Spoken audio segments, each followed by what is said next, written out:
All right, today is February 25th, and let's look at this. So I had this area marked because that was a low volume node on that 90 day. Dave, I don't see a screen. You don't see a screen. Is there a pattern issue? Give me a second. How about now? Yep. All right, Yep. sorry. No worries.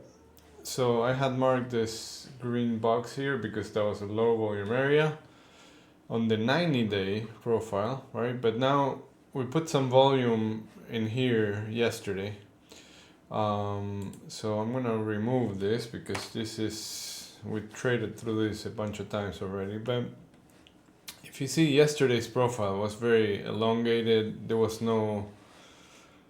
really no area where you can say, okay, well, this is the most volume, except down here a little bit, but it could have been here. The point of control, it could have been here, right? So it's called poor value, right? It's not a Gaussian distribution curve, normal distribution bell curve, which is what it should be in a normal day. So there's a chance that we just sweep through this area and attempt to repair this poor structure, finding where value is. Right now 6,000 is the level, but it could be that we retest value area low today. We're opening right at value area low, and Q is opening just slightly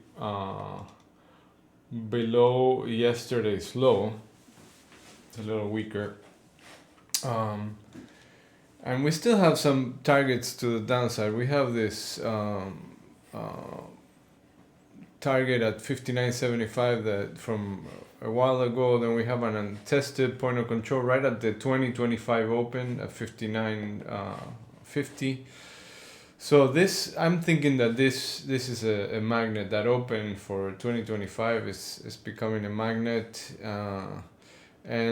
and also that we still have an unfilled gap from I don't even know from when, from January I think, and the CPI scene of the crime at 59.01 from January that we never revisited. So those are areas that I'm looking for if we continue this move lower.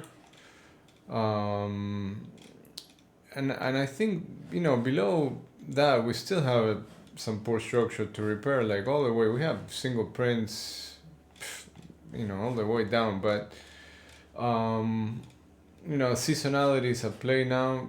We're one time framing down on the daily. On the weekly we were one time framing up, and now we just, because yesterday we broke this weekly low, so now we're technically in balance. Monthly we are also in balance. So it looks like, this is turning down. We'll see how low we have to go before we can start bouncing and change trends again and resume the normal bull market that's been going on for like 20 years. But anyway, I'm looking at this gap.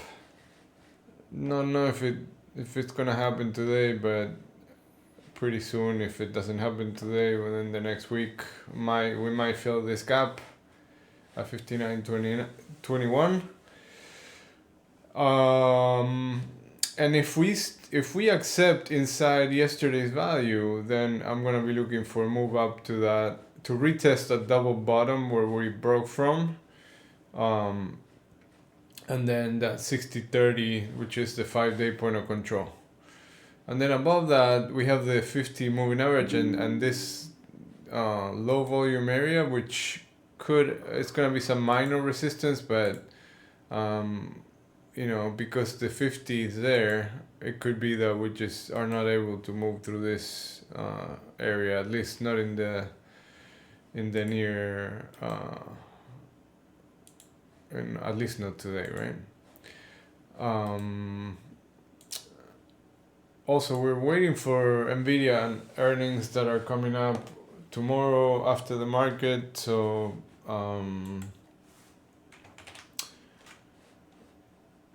I'm not expecting a super hard bounce yet. If anything, we need some kind of catalyst. So and also NQ is very similar in one time framing down, trading below, opening with a RTH gap if we stay at these levels, and then we have that 2025 open is very close. It's at 269. Remember yesterday I mentioned it. We almost got there during the overnight session, and we found buyers. But we also have some reference to the downside that we haven't cleaned up yet. We have this overnight low here at 20,943 that we never retested. We have the quarterly pivot here at 170. So there's plenty of room to move to the downside.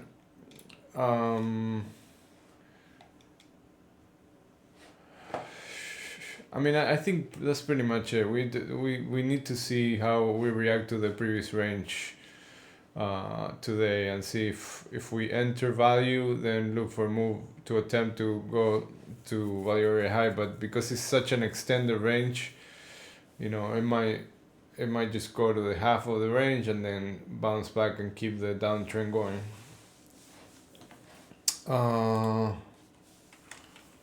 Okay, what else? Crude, you were saying looking for a bounce.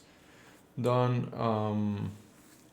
I mean, I agree. This is a good spot to look for bounces, given that we have that low volume area, and we already have a buy and tell here. So we're testing it again now. So that's the only thing. But if we get into inside and start trading inside this tail, then I would say that that's a no-go. But as long as this low holds, we could see a bounce into the middle of that range.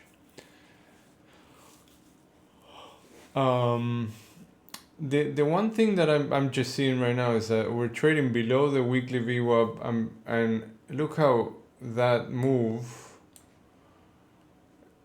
was on that quarterly pivot. Like, it was pretty strong to the downside. So I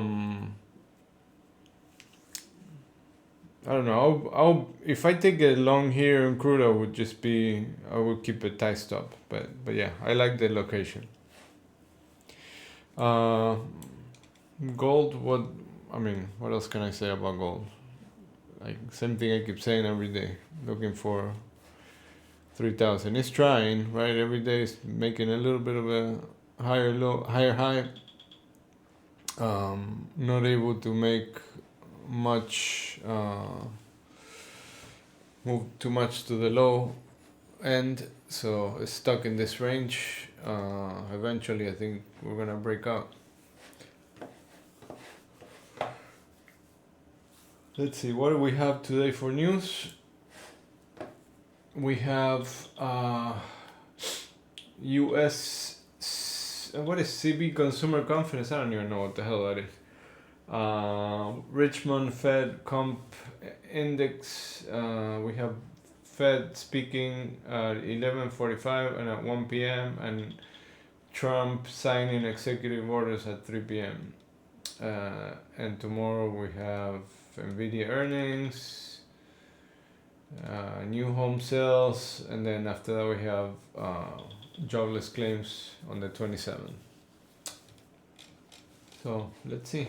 Let's see what this market has for us today. All right. Oh, I didn't update the levels in here. I'm gonna do it here just in case. Just in case anybody's looking at this and using these levels as a reference.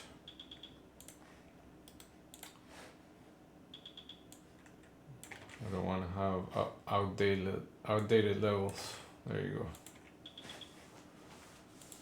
All right, good luck, and let's see what we get today.